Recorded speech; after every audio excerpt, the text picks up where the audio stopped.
مدینہ پاک اللہ پاک سب کو زیارت نصیب فرمائے۔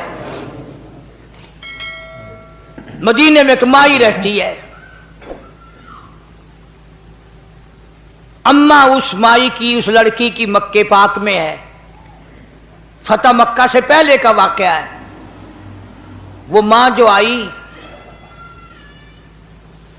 لڑکی کی محبت دل میں اٹھی، بیٹی کو ملنے کو دل چاہا، سفر کر کے مدینے آئی، دروازہ کھٹکھٹایا، اندر سے پوچھا کون ہے؟ کہنے لگی بیٹی جلدی دروازہ کھول، میں تیری اماں ہوں، مکے سے آئی ہوں ملنے کے لیے، تیری شکل دیکھنے کو ترس گئی، تو میری بیٹی ہے پیاری۔ ایمانداری سے بتاؤ، بھاگ کر دروازہ کھولنا چاہیے تھا، اماں کو لپٹ جاتی، خوشی کے آنسو آ جاتے، میری پیاری اماں، میری پیاری اماں، اتنا سفر کر کے آئی، دکھ اٹھا کر کے آئی۔ اللہ غنی، اندر بیٹھی بیٹھی لڑکی کہتی امی جان میں تمہیں کفر کی حالت میں چھوڑ کر آئی تھی، اس وقت تم کافرہ تھی، کلمہ نہیں پڑھتی تھی، یہ تو بتاؤ میرے نبی کا کلمہ پڑھ کر آئی یا وہی حالت ہے؟ مسلمان بن کر آئی ہو یا بھی حالت کفر پہ ہو؟ امی کہنے لگی بیٹی ان باتوں کو چھوڑ، آخر میں تیری اماں ہوں، تو میری بیٹی ہے، محبت نے مجبور کیا، میری اٹڑیاں کرلائی، میں تجھے ملنے کے لیے چلی آئی، میں تیری شکل دیکھنا چاہتی ہوں۔ اندر سے آواز آتی ہے امی برا نہ ماننا، جب تک میں حضور کریم صلی اللہ علیہ وسلم سے کسی کو بھیج کر پوچھ نہ لوں کیا کافر ماں کو گھر میں آنے دوں کہ نہیں، اس وقت تک دروازہ بند رہے گا۔ کتنی بڑی اتباع ہے، کتنی بڑی غلامی ہے، یعنی یہ بھی کوئی پوچھنے کی بات تھی؟ چنانچہ آدمی بھیجا، حضور کریم صلی اللہ تعالی علیہ وسلم سے پوچھا، آپ نے اجازت عطا فرمائی، تب دروازہ کھولا۔ اماں نے کئی دن قیام کیا، ٹھہری بیٹی کے گھر،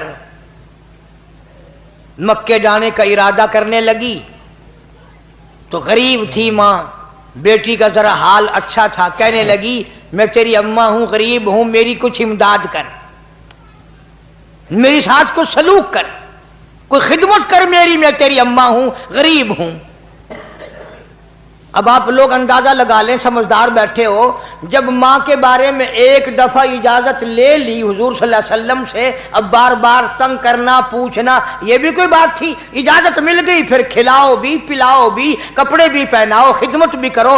پھر کہنے لگی میں یہ بات بھی حضور کریم صلی اللہ علیہ وسلم سے پوچھواتی ہوں، معلوم کراتی ہوں کہ کیا کافر اماں ہو، مکے سے آئی ہو، ملنے آئی ہو، ابھی کلمہ نہیں پڑھتی، اس کی کچھ امداد کروں تو آپ کی اجازت ہے، کر سکتی ہوں؟ یہ تو عورتوں کا حال ہے، عورتوں کا۔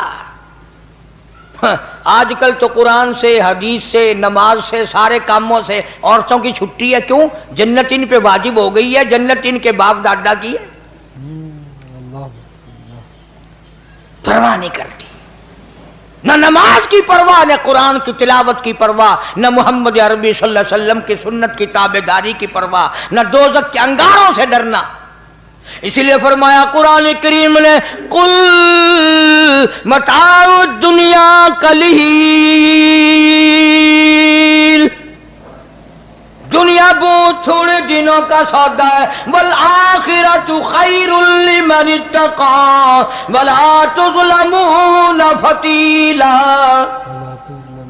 آخرت باقی رہنے والی ہے۔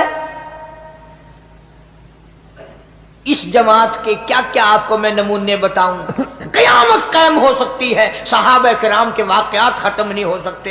سیدہ ام حبیبہ رضی اللہ تعالی عنہا، حضرت امیر معاویہ رضی اللہ تعالی عنہ کی بہن، حضرت ابو سفیان رضی اللہ تعالی عنہ کی بیٹی، ہماری سارے جہان کے مسلمانوں کی اماں، ساری امت کی اماں سیدہ ام حبیبہ رضی اللہ تعالی عنہا۔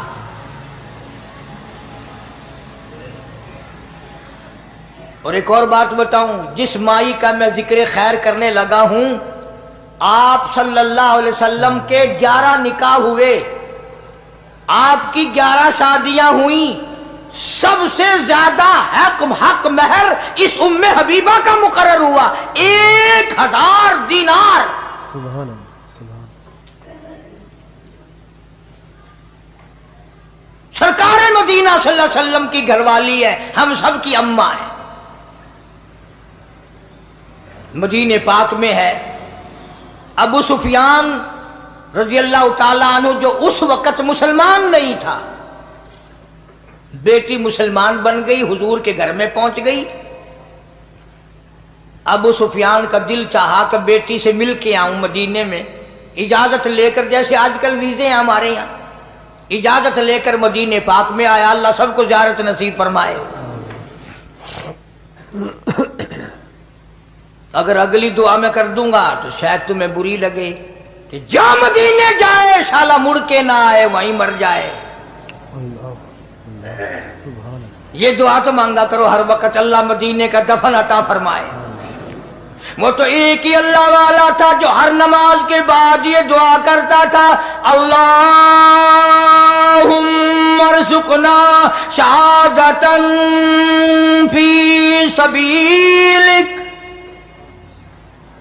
جناب فاروق اعظم رضی اللہ تعالیٰ عنہ ہر وقت دعا کرتا ہے، الہی تیری راہ میں اپنے نام پہ شہادت کی موت عطا فرما، تیرے نام پہ اپنے وجعل موتنا فی بلد محمد صلی اللہ علیہ وسلم۔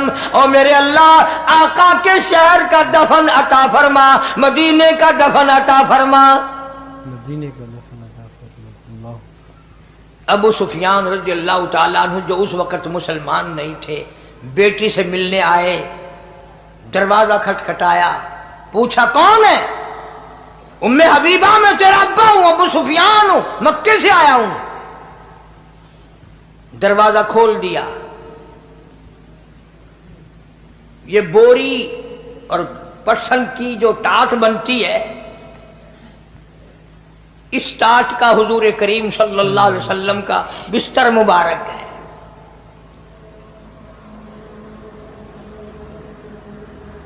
اگر سردی ہوتی تھی تو آدھا نیچے بچھا لیا جاتا تھا، آدھا اوپر اوڑھ لیا جاتا تھا۔ اللہ اکبر، اللہ، کبھی تم نے ان چیزوں کی طرف دھیان نہیں کیا۔ سارے جہان کا سردار ہے، اور لباس یہ ہے کہ ٹاٹ نیچے بچھی ہوئی ہے، ٹاٹ کا آدھا کپڑا اوپر لیا ہوا ہے۔ سارے جہانوں کا سردار۔ اور جب گرمیاں ہوتی تھی اسی کی 4 تہ بنا کر بچھا دی جاتی تھی۔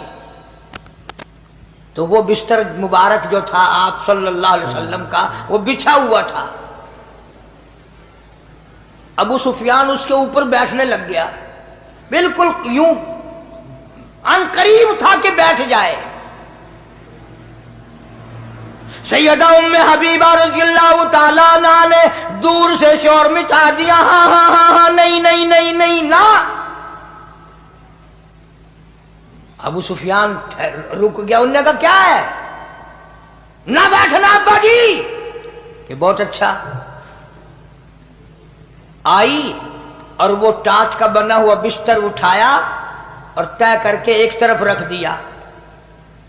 ابو سفیان کو بڑا غصہ لگا کہ یہ تو بیٹی ہو کر بڑی بے ادب ہو گئی، میں 320 میل سے ملنے آیا ہوں، اس کی شکل دیکھنے آیا ہوں، یہ میری بیٹی ہے، یہ کر کیا رہی ہے؟ لوگ اپنے باپ کا بستر بچھایا کرتے ہیں، اس نے اٹھا کر لپیٹ کے اور علیحدہ رکھ دیا۔ اللہ اکبر، اس نے اٹھا کر علیحدہ رکھ دیا۔ مکے کا آخر سردار تھا، ابو جہل بھی اس کو سردار مانتا تھا، بہت بڑا سردار تھا ابو سفیان رضی اللہ تعالیٰ عنہ۔ کہنے لگا بیٹی بے ادب ہو گئی ہو، گستاخ ہو گئی ہو، ابا کے لیے بستر بچھایا نہیں، اور بچھا ہوا بھی جو تھا وہ بھی اٹھا دیا۔